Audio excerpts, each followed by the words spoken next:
Welcome, creative adventurers. I'm Debbie Cohn with Cone Designs. Thank you for stopping by today. Are you new to quilting, a beginner just starting out? I've got 10 tips just for you, things I wish I'd known when I was starting out. So let's get started. Behind me I have one of the very first quilts that I ever made. It was my first time at making half square triangles, first time using a layer cake, first time piecing my border and piecing my binding, first time stitching in the ditch and pressing my seams the right way. Those are not all the details I'm going to get to in today's video. These are the bigger tips that'll really help you keep you safe and enjoying your quilting journey.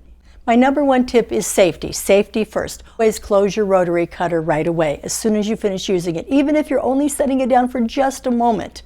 A few seconds is all it takes for an accident to happen. You don't want to cut. It could be dangerous and require stitches. So please make sure you close your rotary cutter every time you use it. In addition to your rotary cutter, don't forget to dispose of your bent pins and needles and rotary cutter blades safely. Mark them well so you don't mistake them for anything else and dispose of them properly. That way you'll be safe. The next thing that I'd like you to know is that quilting is a journey. It's not a destination. It's not just a project. It is a journey. So do your best to enjoy the process and the journey. One of the things I didn't realize when I first started out is that quilting something takes a long time. There are many different stages as you go along, and I didn't realize how time-consuming it would be. Once I adjusted, I was fine with it. I could work my schedule around different stages or different sections of the quilt, and that made it much more enjoyable once I adjusted my expectations for how long something would take. The quilting journey is not only about the time that it takes, but about the different parts of making a quilt. Some parts you may come to enjoy more than others. That's perfectly fine. Everyone has a favorite part of the quilting process, and most people have a part that they don't really care for.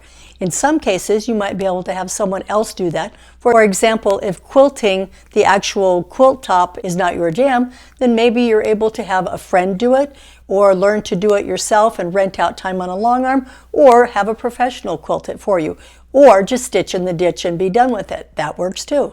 Perhaps you don't like binding. Maybe you can barter with a friend to do binding in return for something else. Or you do a fold-over binding on most of your quilts. That works too. Maybe in some projects you don't do a binding at all. You do an envelope-style quilt or placemats or something like that. That's perfectly fine as well. So as you continue on your quilting journey, focus on the parts that bring you the joy. The next thing I'd encourage you to do is to use a tool to achieve an accurate 1/4" seam. There are many different tools you could use. I do have a video about different 1/4" seam tools that you can use to help you with this. I'll leave a link to that video in the video description below. Achieving a 1/4" seam is the key to having your quilt all come together piece by piece the way it's supposed to. The better you are at your 1/4" seam, no matter which tool you choose to use, the better the overall project will turn out. Another tip I have for you is iron. When I first started, I didn't want to iron. I didn't like ironing, but as I began to quilt more, I realized that ironing, or pressing as we like to call it, makes a big difference in the final product. Not only in each block, but also in the quilt overall.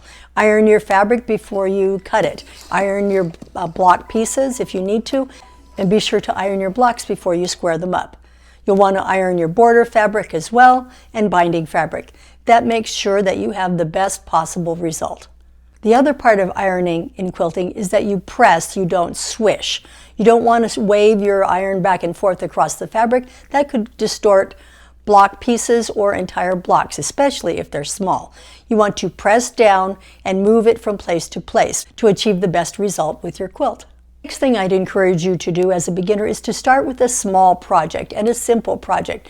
Don't try to do a king-size quilt in a really complicated 4 different block pattern. It's too complicated and you'll just get frustrated. So keep the frustration out by choosing something smaller, maybe a baby quilt or a lap-size quilt, say 60 by 60 or so, until you get the hang of it, and choose a simple project. That means it's 1 block repeated over and over.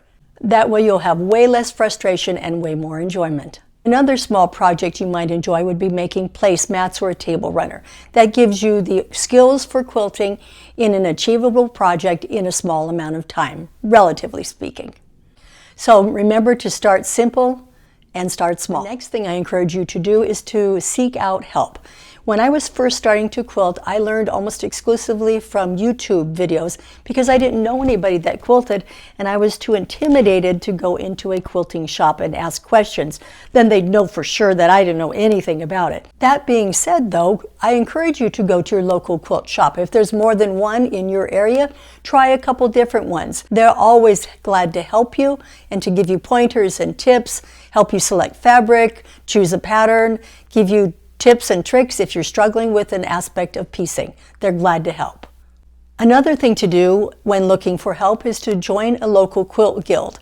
You might want to try a couple different ones if they're in your area and see which guild's personality fits you, your time frame, your lifestyle, and your interests. Different guilds have different personalities, so see if you can find one that works for you. Another thing you can do is to join an online community. Many fabric stores, designers, and online quilt shops have sew-alongs and quilt-alongs, and even ongoing quilting communities where you can get in touch with people who are just like you, learning to sew, and those who are more advanced who are more than willing to help you out. Another tip is I'd encourage you to start with just the basics, your rotary cutter, your mat, your machine, your pins, and a couple of basic rulers, a 2.5 by 18 inch, and maybe a 2.5 by 24 or 6.5 by 24 inch ruler. Those are the basic things that you need, plus a space to work. As far as the machine, if you don't already have a sewing machine, either borrow one from a friend, a family member, or buy an inexpensive one until you're sure that this is the hobby for you. For the first 20 quilts that I made, I used a very inexpensive Singer machine from a big box store that cost me right at $100. Along the same lines as acquiring fabric and tools is to only buy the fabric you need for the project you have in mind. It's so easy to get carried away because there's so much beautiful fabric, but only buy what you need for a specific project to start with. As you build up your scraps and your stash, you'll know what colors and styles of fabric work best for you that you love to sew with, and you can build from there. That way you'll avoid a lot of unnecessary expenses at the beginning of your quilting journey. Buying only what you need for the project or projects you have in mind will help you prevent both being overwhelmed by all the fabric you have and by being distracted and wanting to go play with the other fabrics instead of focusing on the project you came in there to work on. So keep it simple, buy only what you need, at least at the beginning. One more really important tip that I don't want you to learn the hard way is don't quilt when you're tired. You'll know when you're getting tired because if you have to rip out the same seam a couple of different times or you cut something wrong twice in a row, it's time to stop, take a break, go get something to drink, go read a book, get outside, take a walk, or maybe you just need to sleep on it and then come back when you're fresh. That will avoid a lot of frustration and perhaps some muttered words under your breath after you had to rip something out for the third time. So stop when you're tired and frustrated. Last tip is probably my most important. Don't be a perfectionist about this. Don't compare yourself to others. Just strive to improve little by little on your quilting journey.